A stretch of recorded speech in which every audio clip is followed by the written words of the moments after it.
Assalamualaikum warahmatullahi ta'ala wabarakatuh. Bismillah, alhamdulillah, wassalatu wassalamu ala rasulillah wa ala alihi wa sahbihi wa mawalah. Amma ba'du. Allahumma salli ala sayyidina Muhammad wa ala ali sayyidina Muhammad. Syukur alhamdulillah kita bisa berjumpa kembali dalam channel ini. Semoga kita semua selalu ada dalam lindungan Allah Subhanahu wa Ta'ala. Dipanjangkan umur, disehatkan jasmani dan rohani, senantiasa diberikan rezeki yang berlimpah oleh Allah Subhanahu wa Ta'ala. Salawat dan salam semoga tetap tercurah limpahkan kepada baginda Nabi Shallallahu Alaihi Wasallam, tidak lupa kepada keluarganya, kepada sahabatnya, kepada tabiin tabiatnya, juga sampai kepada kita semua selaku umatnya. Amin ya Allah ya Rabbal Alamin. Hadirin sahabat beriman yang dirahmati Allah. Dalam sebuah hadis dikatakan,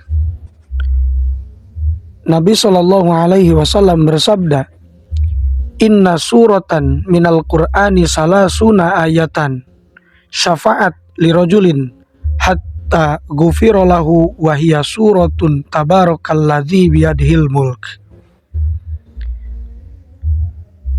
Yang artinya, ada satu surat di dalam Al-Quran yang terdiri dari 30 ayat dan dapat memberi syafaat bagi yang membacanya sampai dia diampuni oleh Allah Subhanahu wa Ta'ala. Wahiyya suratun tabarakalladzi biyadihil mulk. Dan surat tersebut adalah surat tabarakalladzi biyadihil mulku, atau disebut dengan surat Al-Mulk. Hadis riwayat Imam At-Tirmidzi. Hadirin sahabat beriman yang dirahmati Allah. Surat Al-Mulk adalah surat ke-67 dalam urutan Mushaf Al-Quran yang terdiri dari 30 ayat. Menurut sebuah hadis, membaca surat Al-Mulk sebelum tidur akan terhindar dari siksa kubur. Hadis tersebut sebagaimana diriwayatkan oleh Abdullah bin Mas'ud radhiyallahu anhu. Ia berkata bahwasannya Rasulullah Shallallahu Alaihi Wasallam bersabda, Man qara'a tabarakalladzi biyadihil mulk kulla lailatin mana'ahullahu biha min azabil qabri.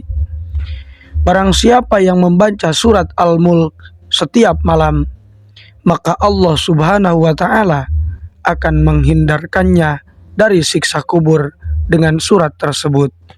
Hadis riwayat An-Nasai. Dalam riwayat yang lain dikatakan bahwa Rasulullah Shallallahu Alaihi Wasallam selalu membaca surat Al-Mulk sebelum tidur. Dari Jabir radhiyallahu an, ia mengatakan, Anna Nabiyya Shallallahu Alaihi Wasallam la yanamu hatta yaqra'a alif lam mim tanzil wa tabarakalladzi biyadihil mulk. Nabi Shallallahu Alaihi Wasallam tidak tidur sampai beliau membaca alif lam mim tanzil, atau disebut dengan surat As-Sajdah, dan tabarakalladzi biyadihil mulk, atau surat Al-Mulk. Hadis riwayat Ahmad.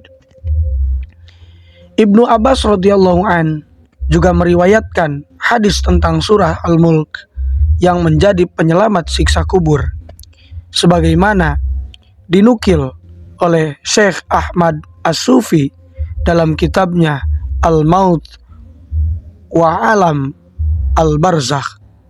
Ia menceritakan salah seorang sahabat Rasulullah Shallallahu Alaihi Wasallam memasang kemah di atas kuburan karena dia tidak menyangka tempat tersebut tanah kuburan. Tiba-tiba dia mendengar dari dalam kuburan ada yang membaca surat Al-Mulk sampai selesai. Maka datanglah dia kepada Nabi Shallallahu Alaihi Wasallam untuk menghadap seraya bertanya, Ya Rasulullah, aku memasang kemahku pada satu kuburan. aku tidak menyangka jika di sana terdapat kuburan.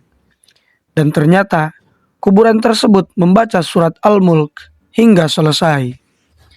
Kemudian Nabi SAW bersabda, itu surat Al-Mulk yang dapat menjaga pembacanya dari siksa kubur. Hadis riwayat At-Tirmidzi. Ibnu Mas'ud menyebut surat Al-Mulk dengan surat Al-Ma'aniyah.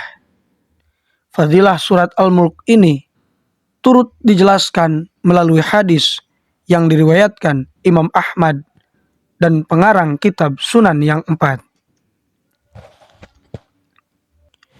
Hadirin sahabat beriman yang dirahmati Allah, Syekh Wahbah Az-Zuhaili dalam tafsir Al-Munir mengatakan bahwa Al-Mulk memiliki arti kerajaan. Ia menjelaskan, dinamakan demikian karena surat ini diawali dengan penyucian dan pengagungan Allah Subhanahu wa Ta'ala kepada Zat-Nya yang ada di tangannya segala kerajaan-kerajaan langit dan bumi. Hanya baginya kekuasaan mutlak dan alam semesta dikelola sesuai kehendaknya.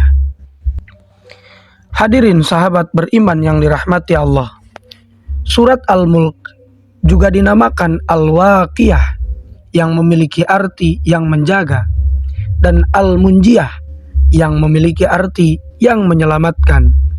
Karena surat ini menjaga dan menyelamatkan para pembacanya dari siksa kubur.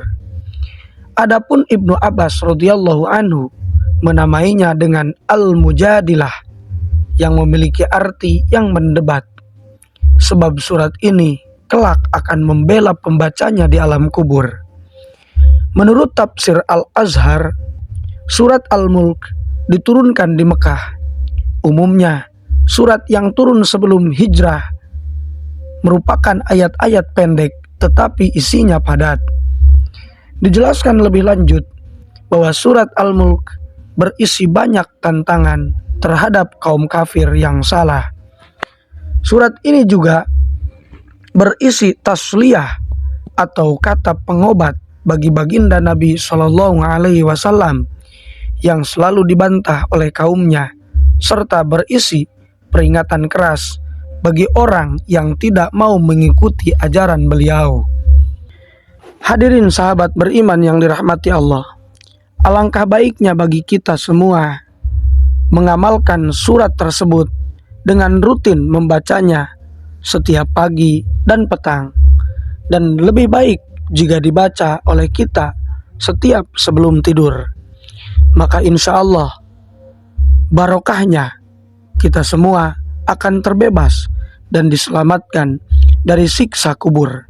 Bahkan surat tersebut akan mampu untuk mendebat malaikat di alam kubur, sehingga orang yang membaca surat Al-Mulk setiap hari akan diselamatkan dari segala bentuk siksa kubur.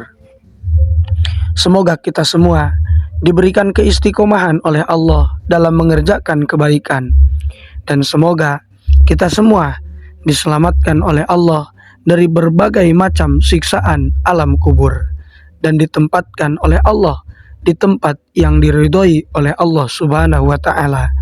Amin ya Allah ya Rabbal Alamin. Hadirin sahabat beriman yang dirahmati Allah, mungkin itu saja yang bisa saya sampaikan. Terima kasih sudah menonton video ini. Semoga kebaikan sahabat semua dibalas oleh Allah Subhanahu wa Ta'ala.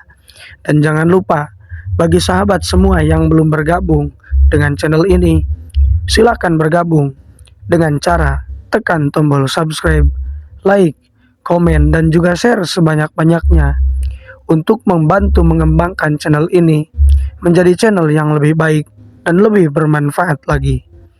Semoga kebaikan sahabat semua dibalas oleh Allah Subhanahu wa Ta'ala. Mohon maaf apabila terdapat kesalahan. Wassalamualaikum warahmatullahi ta'ala wabarakatuh.